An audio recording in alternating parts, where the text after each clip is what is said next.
Petrol diesel సరఫరాలో ఏర్పడిన కొరతతో ఉమ్మడి ఖమ్మం జిల్లాతో పాటు హైదరాబాద్లోని పలు ప్రాంతాల్లో వాహనదారులు తీవ్ర ఇబ్బందులు ఎదుర్కొన్నారు.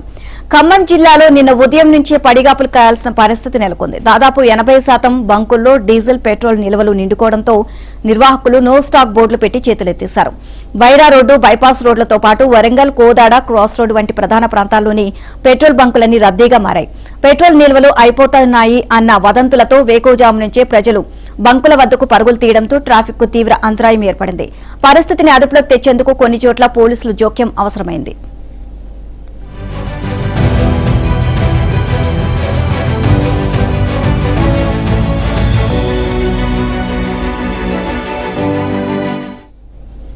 అటు భద్రాద్రి కొత్తగూడెం జిల్లాలోనూ ఇదే పరిస్థితి నెలకొంది. ప్రస్తుతం వరి కోతలు, వ్యవసాయ పనులు ముమ్మరంగా సాగుతున్న వేళ ఈ డీజిల్ కొరత అన్నదాతల పాలిట శాపంగా మారింది. ట్రాక్టర్లు, ఇతర వ్యవసాయ యంత్రాలు డీజిల్ అందక నిలిచిపోవడంతో పనులన్నీ అకస్మాత్తుగా ఆగిపోయాయి.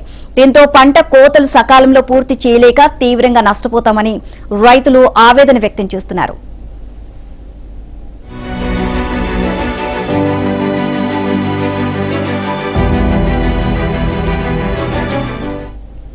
హైదరాబాద్లోని పలు ప్రాంతాల్లో ఇంధన కొరత తీవ్రంగా కనిపించింది. సాయంత్రం 5 తర్వాత నుంచి ఒక్కసారిగా ఈ పరిస్థితి నెలకొంది. ఏపీలోని పలు జిల్లాలో 2 రోజులుగా పెట్రోల్ కొరత నెలకొంది అన్న సమాచారంతో ఆదివారం షేక్పేట్, గచ్చిబౌలి, మాదాపూర్, కూకట్పల్లితో పాటు పలు బంకుల వద్దకు పెద్ద సంఖ్యలో క్యూ కట్టారు. కాగా జేఎన్టీయూ ఎదురుగా ఉన్న ఓ బంకు సాయంత్రం 5 గంటలకే మూతపడింది. అలాగే బాలానగర్ మెట్రో స్టేషన్, చిత్తారమ్మ దేవాలయం సమీపాన బంకుల వద్ద కూడా ఇదే పరిస్థితి ఉంది.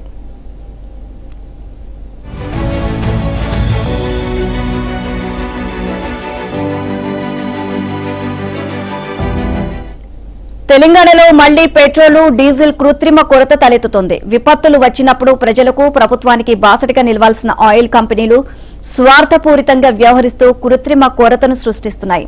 అమెరికా, ఇరాన్ యుద్ద ప్రభావంతో పెట్రోల్, డీజిల్ కొరత ఓవైపు వేధిస్తుండగా మరోవైపు అందుబాటులో ఉన్న ఇంధన వనరులను కూడా వినియోగదారులకు చేర్చకుండా ఆయిల్ కంపెనీలు అరాచకానికి పాల్పడుతున్నాయి. రాష్ట్ర వ్యాప్తంగా ఉన్న పెట్రోల్, డీజిల్ బంకులకు 3 నుంచి 4 రోజులకోసారి మాత్రమే ట్యాంకర్లను పంపిస్తున్నాయి. దీంతో రోజువారీ విక్రయాలకు సరిపడా పెట్రోల్, డీజిల్ రాక డీలర్లు బంకుల వద్ద నో స్టాక్ బోర్డులు పెడుతున్నారు.